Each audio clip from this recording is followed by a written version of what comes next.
What's up guys, What up James here, and today we're looking at Aluna, Sentinel of Shards on the Nintendo Switch. In the 16th century Latin America, mysticism, magic, and the unknown plagued the land.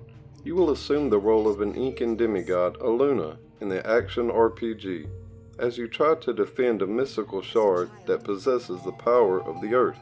You will play as Aluna, who struggles with the truth of who she really is and the power of the shard she was given at birth by her mother, Pachamama, the goddess of the earth. But after a series of events, Aluna must leave her home and journey into the unknown and try to reclaim the other missing pieces of the shard to complete her destiny. In a genre where gameplay is pretty much the center of attention, Aluna steps out and attempts to deliver a unique story set in the Incan civilization. You are presented with the basic layout of the story in the first few minutes of the game.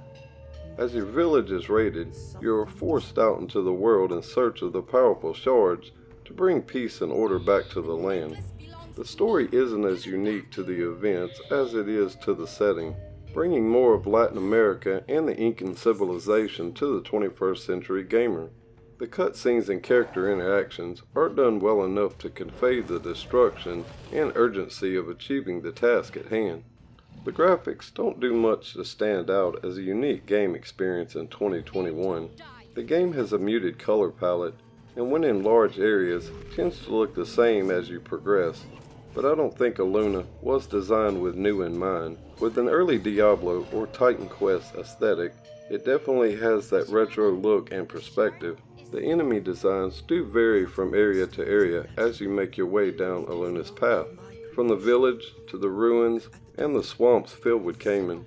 Each area has some of their own unique enemy designs fit to the surrounding area, and the surrounding areas themselves do add to the flow well enough with the story direction. Although, as you are approaching ruins or even going around corners, they tend to look the same as they are the same areas.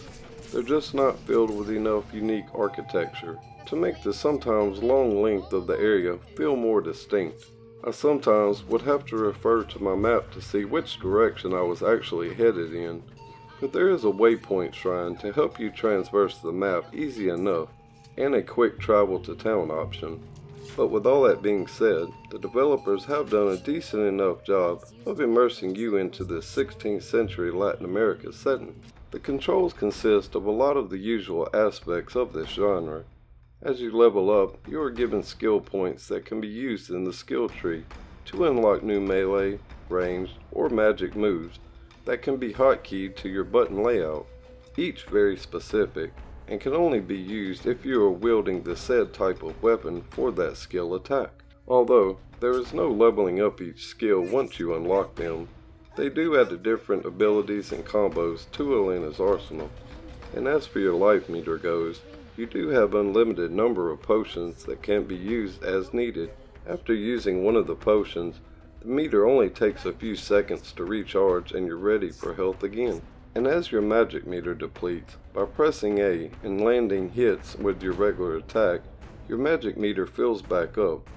This usually only takes 3 or 4 hits to refill it, but you will need to keep an eye out for how much magic is available. For the few combo sequences, you will develop yourself along the way. The melee combat is a whole thing to its own. The close action hand-to-hand combat is brutal in Aluna. The power and speed of the enemy, combined with the sheer number of them on the screen, can be very overwhelming and bring almost instant death. I chose to go with the throwing axes, merely to be able to progress through the game at a decent pace. Although the graphics and controls do fall somewhere on the middle ground, the overall gameplay is where Aluna, Sentinel of Shards, really begins to suffer. One minute, you have so much loot, you have several new weapons and armor to choose from. Now you're ready to get back out there, only to have more stuttering and laggy frame rate. Almost as if the game is in constant effort to keep up with everything that's going on. I even had the frame rate drop while I was drinking a potion. Mix that with moves not triggering when you press the button, to enemies disappearing, and the occasional instant death. And the game begins to be more of a frustration to play than a fun action dungeon crawler. The slowdown will throw off your timing time and time again, and a sketchy checkpoint system will put you replaying a lot of these battles over and over again. But with all this negative being said, I have to say I still, somehow, found Aluna somewhat fun enough to keep playing. I guess you could call it my love for loot-based dungeon crawlers that kept me interested. And the cool comic book cutscenes that will keep the story alive. Unfortunately, I can't recommend this game to anyone unless you are a very hardcore fan of this genre. The story is catchy enough to tag along with, but everything else falls way short of a good recommendation. Aluna costs $19.99 on the Nintendo eShop. After some major patchwork and a deep sale, may be purchased if you really like this style of game. To everyone else, don't bother. There are many games released weekly that are way more worth the asking price. Well, that's a quick look at Aluna Sentinel of Shards on the Nintendo Switch. If you enjoyed this video or found it helpful, drop a like. It really helps out my channel.